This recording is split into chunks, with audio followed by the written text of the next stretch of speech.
Good morning. My name is Darren Craig from Inland Fisheries Ireland. I'm a research officer for the Catchment Care project. Today I'm going to be talking about passive river restoration. So trying to improve river water quality by acting on the riparian zone or the margins or bank areas of the river.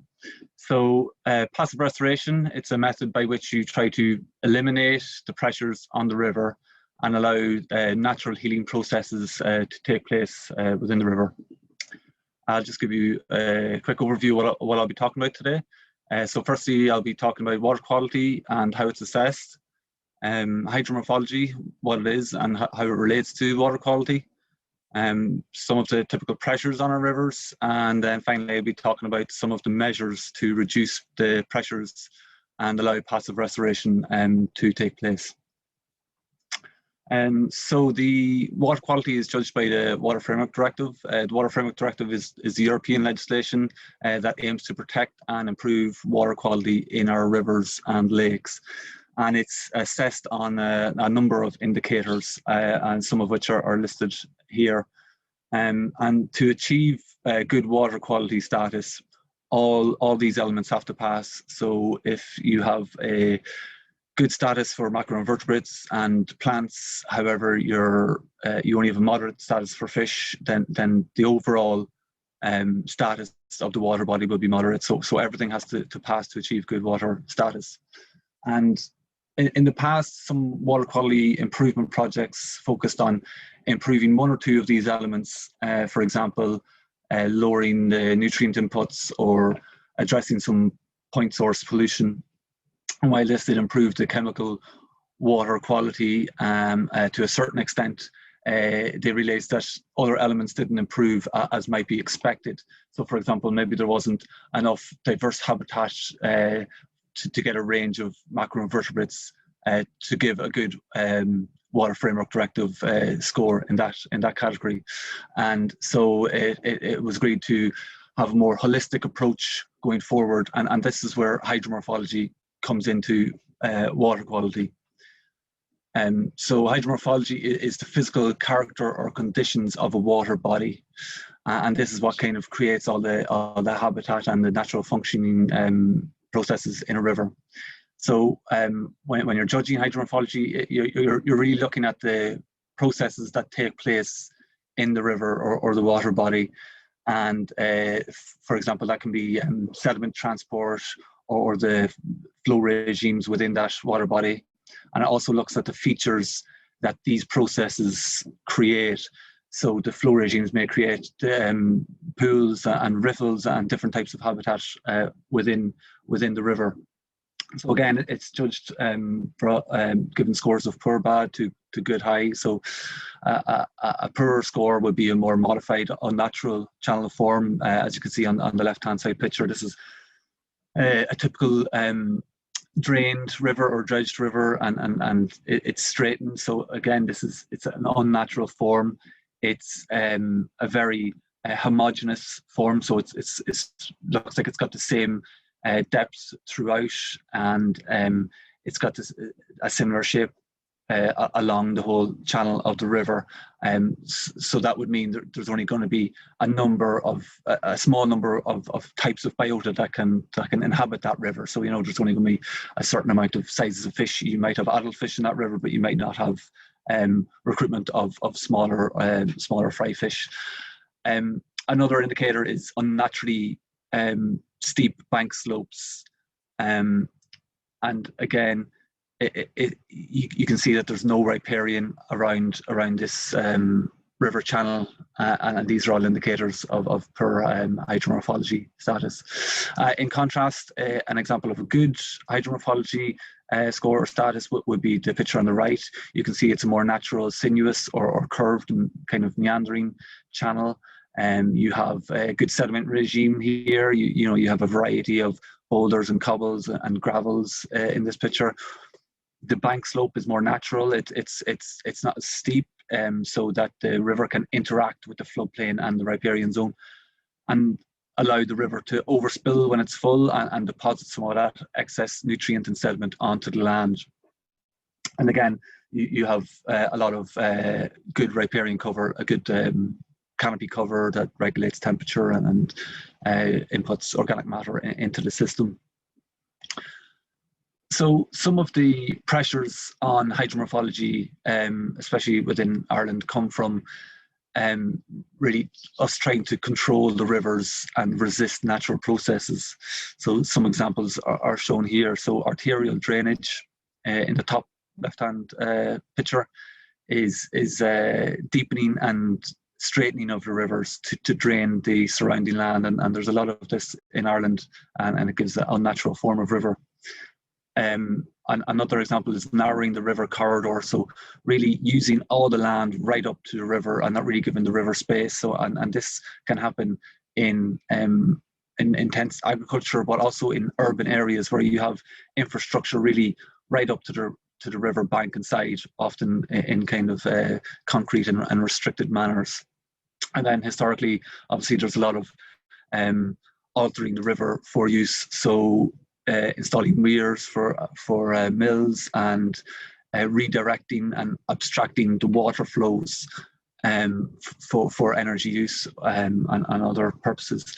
But obviously, this is going to affect the river downstream. If you're abstracting the river flows and upsetting the natural regime, then downstream, obviously, there's not going to be enough water to create these natural processes and features downstream. Another thing is flood defences as well, which kind of narrows the river and doesn't allow it to interact with the floodplain. So there's a number of types of measures to improve rivers from river restoration, and they range from very active to kind of very passive. And it will depend on the constraints of which approach you use. So some of the constraints you can see here, there'll be land use. It could be very urban areas where you might be restricted. You'd have to consider the stakeholders that are in the area, and also the costs and budgets that you have to carry out some restoration, and also the timescales to see results. An example in the top left-hand corner is, an example in the top left-hand corner is an example of very active restoration. So this is channel excavation in England, and it's trying to mimic the historical channel. And this is a very expensive method to take, and when you excavate a channel, you kind of assume it's going to be static, and the risk here is that the river may adjust to these new channel features and have unintended consequences at site or downstream.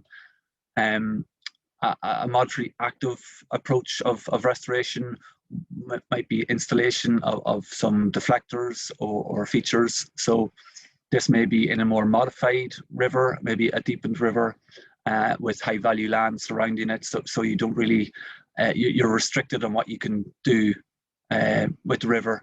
You can't really step back and allow the river to recover. So one option would be to install features that you would expect to find in that type of river. And then the bottom left picture is a more passive approach, where you again, similar type of river, but you fence off and stop the ingress of livestock maybe to the channel, or maintenance on the channel, and just allow the river to recover to a certain extent.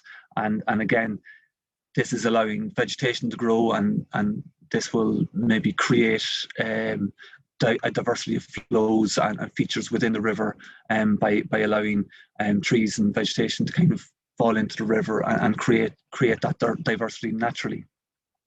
And then on the bottom right hand picture is an example of a very passive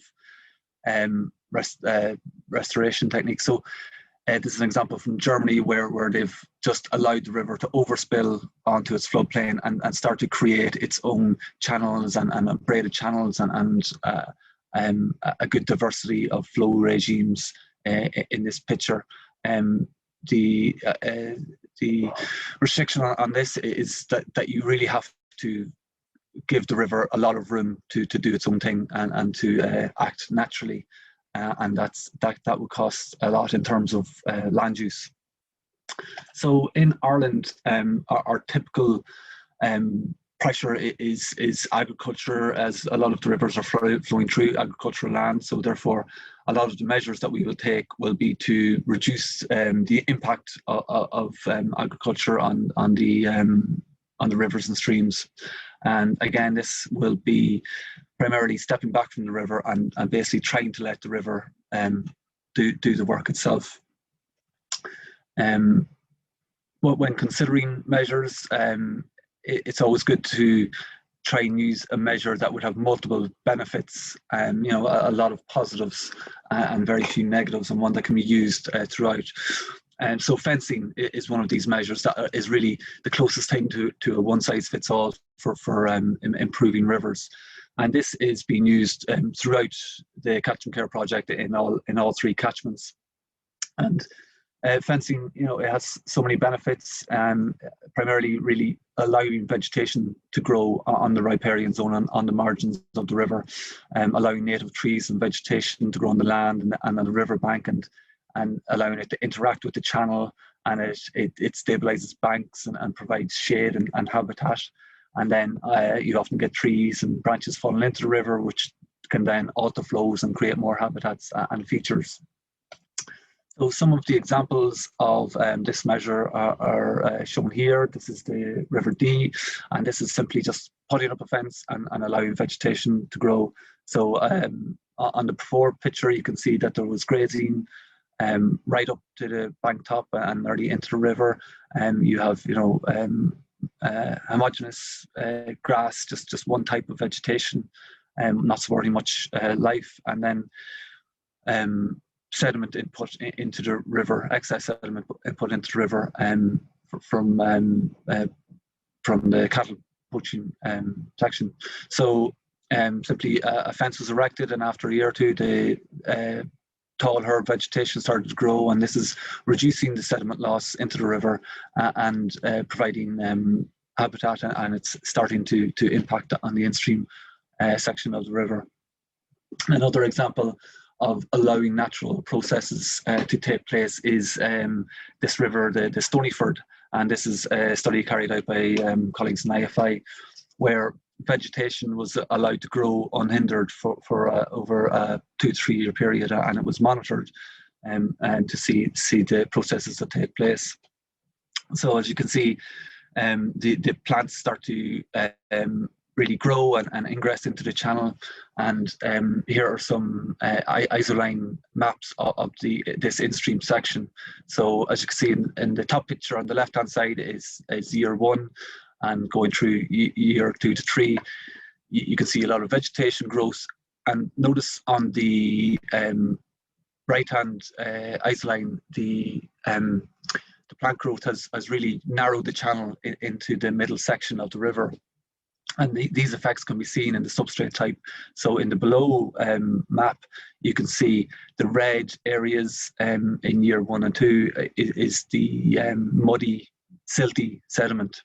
And as the plants grow and you go into year 3, the flows are directed into the middle, but this clears off a lot of sediment and exposes some of the better sediment, the gravels and cobbles below the silted sand, and that's creating more diverse and functioning habitat within that channel.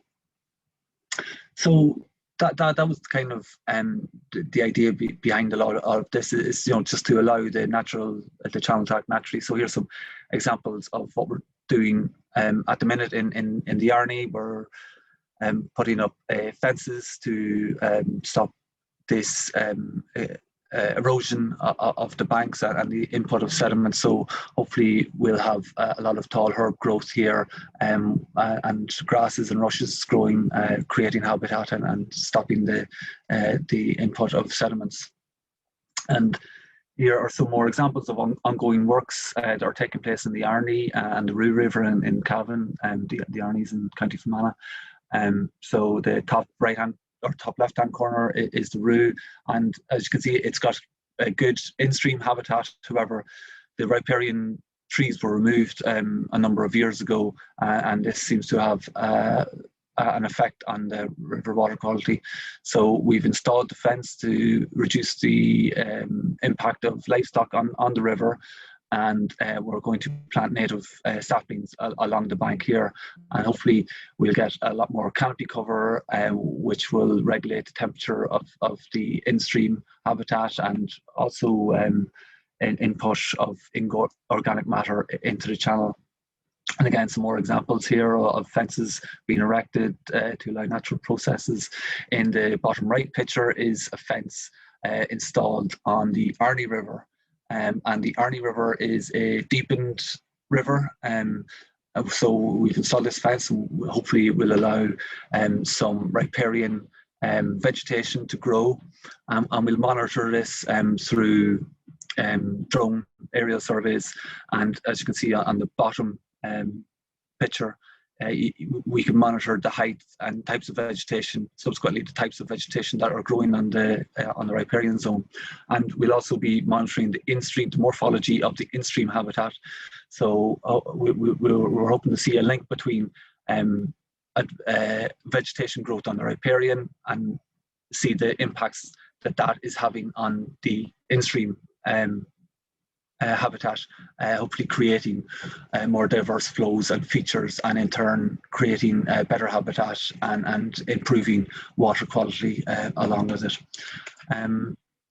Thank you for your time, and any questions are welcome.